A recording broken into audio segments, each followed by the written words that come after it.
বাংলা সাহিত্য চর্চা চ্যানেলে সবাইকে স্বাগত জানাই। আমাদের চলছে বিষবৃক্ষ উপন্যাসের ধারাবাহিক পাঠ। সাহিত্য সম্রাট বঙ্কিমচন্দ্র চট্টোপাধ্যায়ের বিষবৃক্ষ উপন্যাসের অষ্টম পরিচ্ছেদ, পাঠক মহাশয়ের বড় রাগের কারণ। এর আগে আমরা সপ্তম পরিচ্ছেদ পড়েছি। সপ্তম পরিচ্ছেদের কাহিনীর সংক্ষিপ্ত সার আমরা জেনে নেব। বিষবৃক্ষ উপন্যাসের সপ্তম পরিচ্ছেদের শিরোনাম ছিল পদ্ম পলাশলোচনে তুমি কে।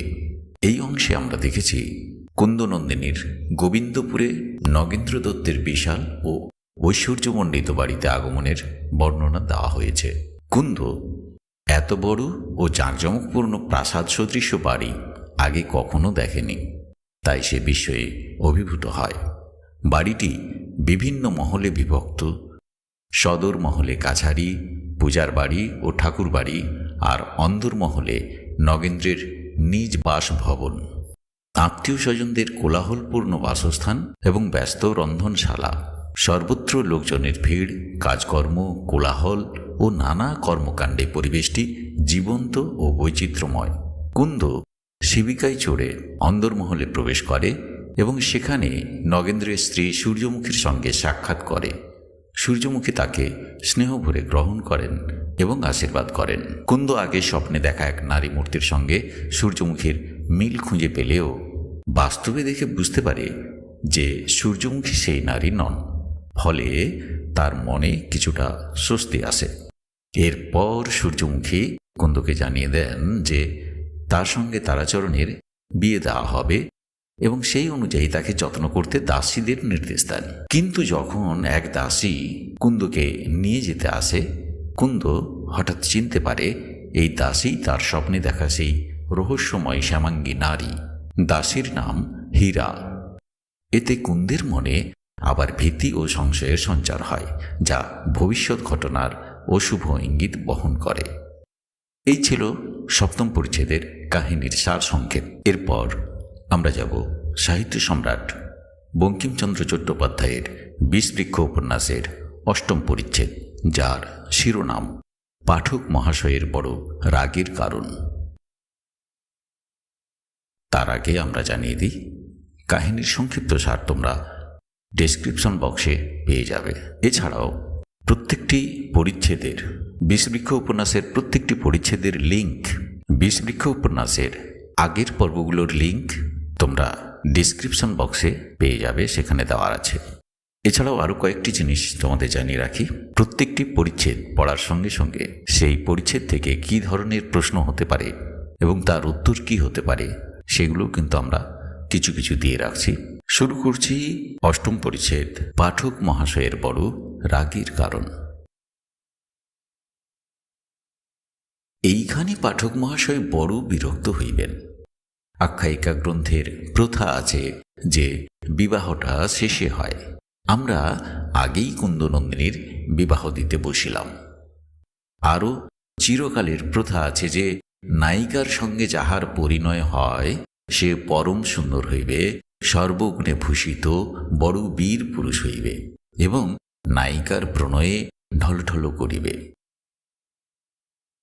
গরিব তারাচরণের তো এই সকল কিছুই নাই। সৌন্দর্যের মধ্যে তামাটে বর্ণ আর খাঁদা নাক। বীর্য কেবল স্কুলের ছেলে মহলে প্রকাশ। আর প্রণয়ের বিষয়টা কুন্দনন্দিনীর সঙ্গে তাহার কতদূর ছিল বলিতে পারি না, কিন্তু একটা পোষা বানরীর সঙ্গে একটু একটু ছিল। সে যাহা হইক, কুন্দনন্দিনীকে নগেন্দ্র বাটি লইয়া আসিলে তারাচরণের সঙ্গে তাহার বিবাহ হইল। তারাচরণ সুন্দরী স্ত্রীর ঘরে লইয়া গেলেন, কিন্তু সুন্দরী স্ত্রী লইয়া তিনি এক বিপদে পড়িলেন। পাঠক মহাশয়ের স্মরণ থাকিবে যে তারাচরণের স্ত্রী শিক্ষা ও জেনানা ভাঙ্গার প্রবন্ধ সকল প্রায় দেবেন্দ্রবাবু বৈঠকখানাতেই পড়া হইত। তৎসম্বন্ধে তর্ক বিতর্ককালে মাস্টার সর্বদাই দম্ভ করিয়া বলিতেন যে কখনো যদি আমার সময় হয় তবে এ বিষয়ে প্রথম রিফর্ম করার দৃষ্টান্ত দেখাইব।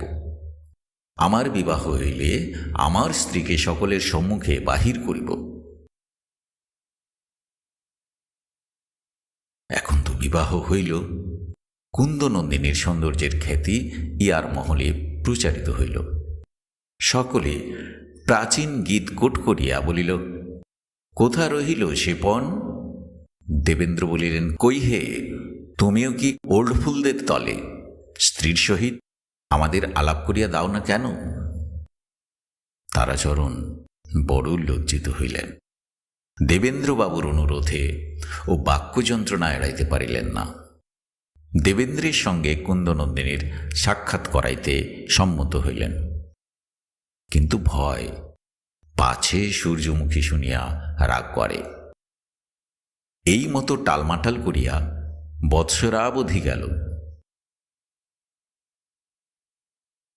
তাহার পর আর টালমাটালি চলে না দেখিয়া বাড়ি মেরামতের ওজর করিয়া কুন্দকে নগেন্দ্রের গৃহে পাঠাইয়া দিলেন। বাড়ি মেরামত হইল, আবার আনিতে হইল।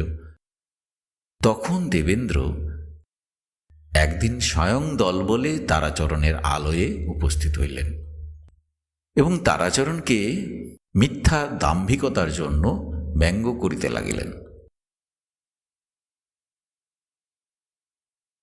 তখন অগত্যা তারাচরণ কুন্দনন্দিনীকে সাজাইয়া আনিয়া দেবেন্দ্রের সঙ্গে আলাপ করিয়া দিলেন।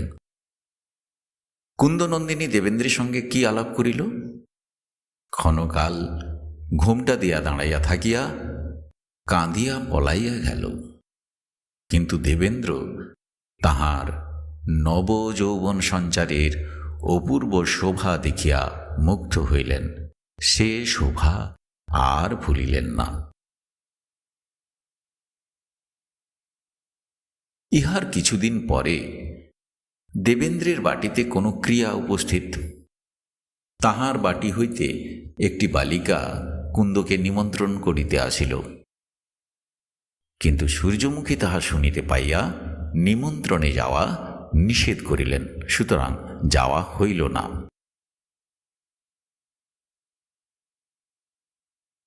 ইহার পর আর একবার দেবেন্দ্র তারাচরণের গৃহে আসিয়া কুন্দের সঙ্গে পুনরালাপ করিয়া গেলেন। লোকমুখে সূর্যমুখী তাহাও শুনিলেন।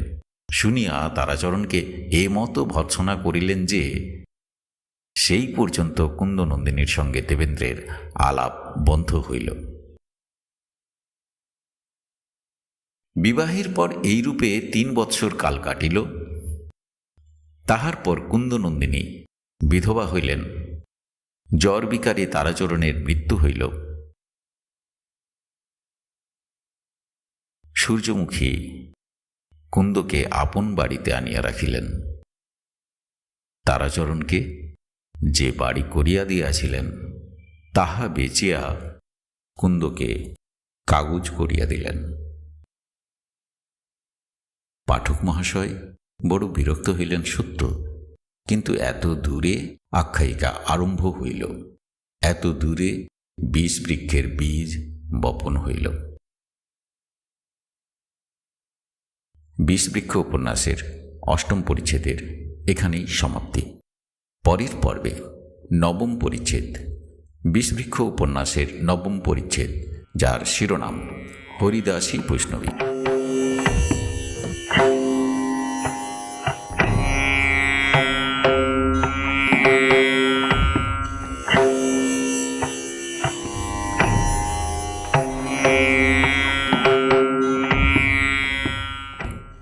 আমাদের চলছে সাহিত্য সম্রাট বঙ্কিমচন্দ্র চট্টোপাধ্যায়ের বিষবৃক্ষ উপন্যাসের ধারাবাহিক পাঠ।